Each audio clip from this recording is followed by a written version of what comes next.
Chapter 38. That evening Glen could easily see the campfires of the advance Am-for-thar's mounted half-regiment. Due to the high walls built around the homestead, they could only be seen from the second-story floors of the two stone buildings. For those that could not see the campfires, they could still hear the dying wounded outside the outer wire. Under the cover of darkness, the defenders ventured out to recover the wounded from the earlier attack and sealed up the northern gap in the wire. Once all were safely behind the walls, the heavy wooden main gate was barred shut and reinforced with additional buttressing. "I'm surprised they are still here," Mahan said to Glen as they both looked out at the glowing campfires. "I would think after their losses today, they would have broken and scattered.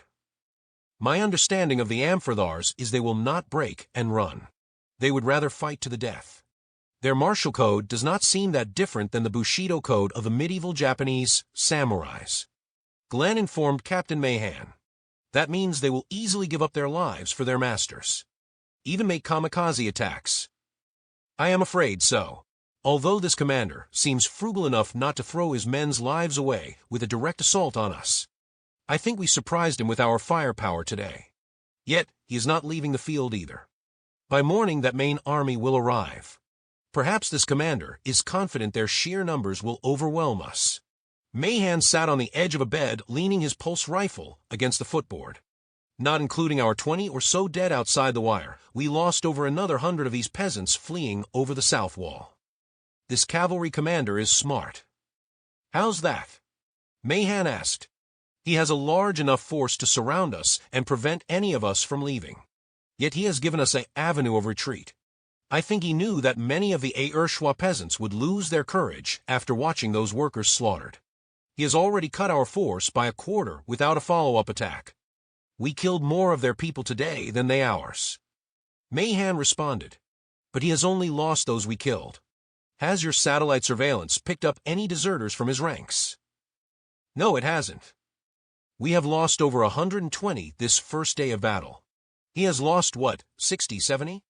And I am confident we will lose more of these farmers pretending to be warriors before morning." Over that night they lost more of the peasant Ayrshwa to the south wall. Less than 200 of the Ayrshwa remained with them by sunrise. "I am surprised so many of them had chosen to stay." Glen responded to the news. "There is more courage among these peasants than I had expected." "Aye, Mr. Yeager." Mahan answered, "Perhaps, yet I guess the wisest among them had climbed the wall last night. We have now only bit more than 200, including our own people, to face over 6,000.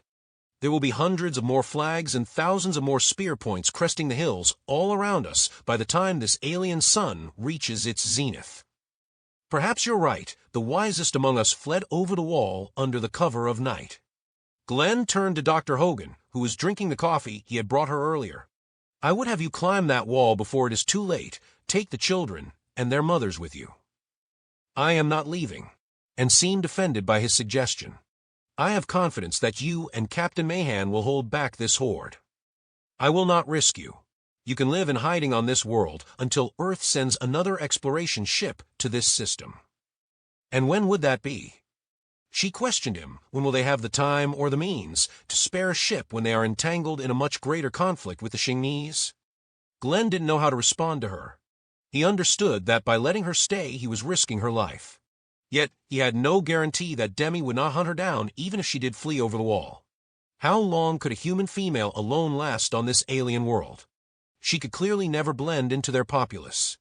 Their only hope was defending those shuttles until the firepower of the Polo could come to their aid and send down the parts they needed. Glen pulled into him. Placing her head against his chest, he rested his chin atop her head. He held her tightly to him, not knowing what to say. After a moment of their embrace, she pulled her head out from under him just enough to look up at him. "I am not going to leave you. I know you will see to our safety." Mahan had not given justice in his description of the arrival of the massive force of over 6,000 Am-for-thars.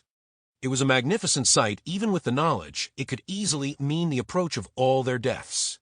The sound of so many marching troops was rhythmic and impressive as 6 full regiments of 1,100 Am-for-thar warriors each positioned themselves around the fortified homestead. Those still in the compound had lost any future chance of escape. They are all out of range of even our pulse rifles. Mahan informed Glen as both men moved through each room on the second story of the farmhouse to view the massive force that was surrounding them.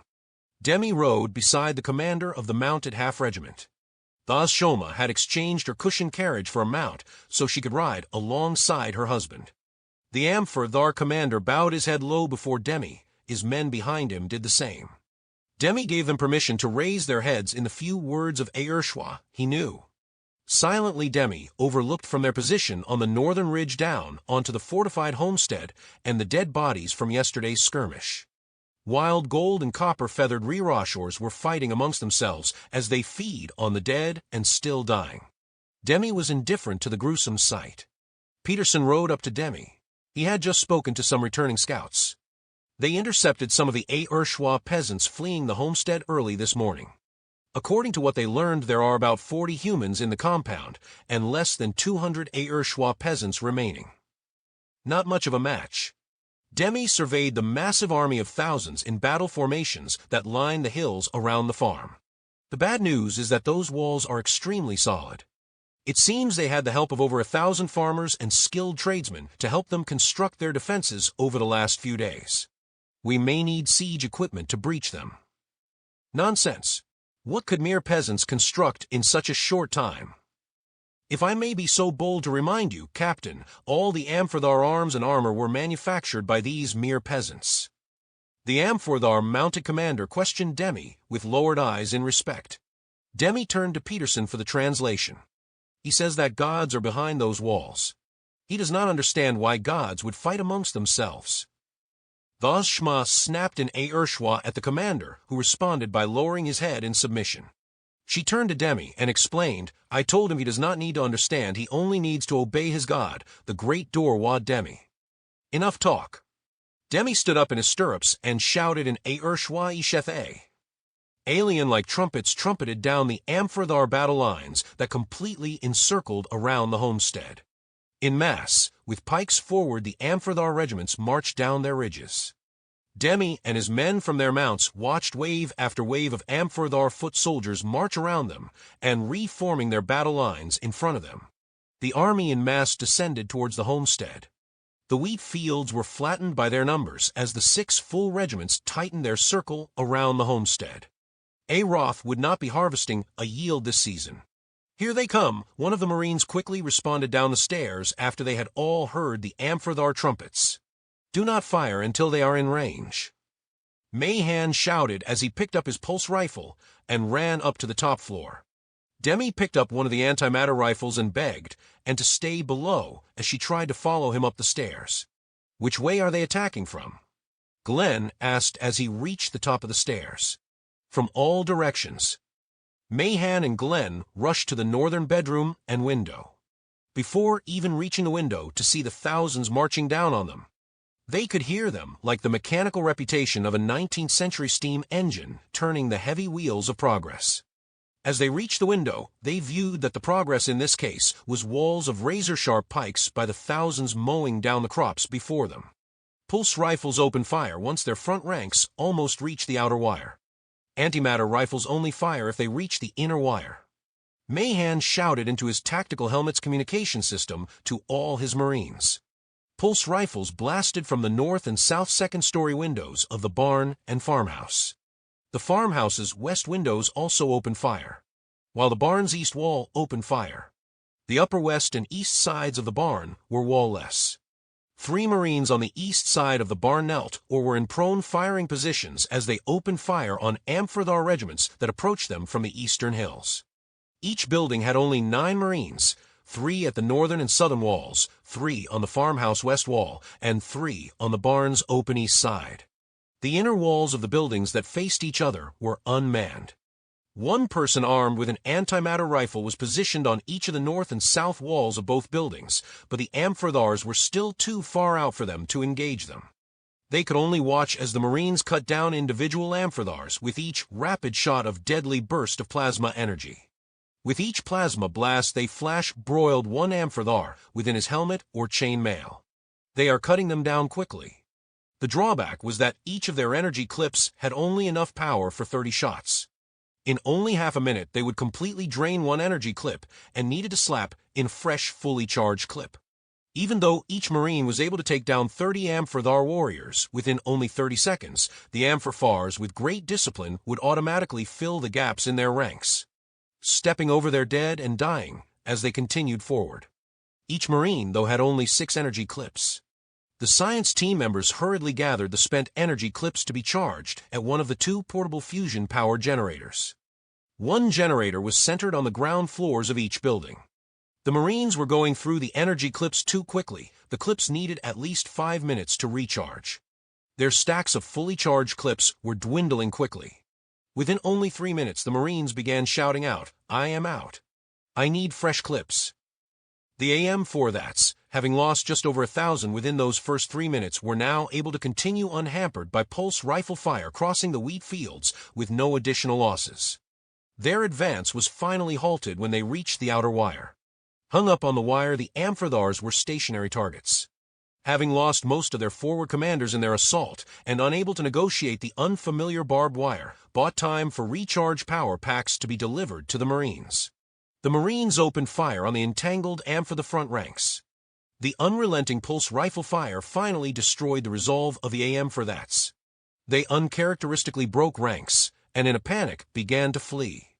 Only their superior commanders still on the ridges that had been overlooking the failed assault were able to rally the fleeing warriors and prevent a full rout of the army. Out of 6,600, only 4,500 managed to make it back to the safety of the outlying hills and ridges. "Now what, Captain?" Peterson questioned Demi, observing the battlefield covered with corpses and the unsettling movement of the dying. "I want everyone here." "Everyone?" Peterson asked. "Yes, everyone. I want ever damn Am-for-thar from 200 miles out in every direction." Wdowski did not wait for Peterson to translate for Demi. She shouted out the orders to the mounted commander in Urshwa, who repeated the command to his riders, who immediately took off in all directions. Demi took a deep breath and calmed himself down as he tried to figure out how he can get his army across that kill zone and through the barbed wire defenses, bringing the fight to Yeager. "Captain, you're talking about at least 50,000 troops. It will take days to assemble them all, and how will we feed them?" Peterson pointed out. "We're surrounded by farmland. They can live off the land. Order gathering parties to start now. Pick this countryside clean." "But what of the peasants? What will they eat?" one of the other crewmen asked. Demi turned in his mount to face the crewman, but Wdowski answered him before Demi did. "They helped our great Dorwa's enemies. They deserve whatever suffering comes to them." Demi turned his animal back to face Peterson. "I have an idea how we can get across that kill zone and over those wires with very few losses. You will need to go back to the capital city to get what we need." "Aye, Captain."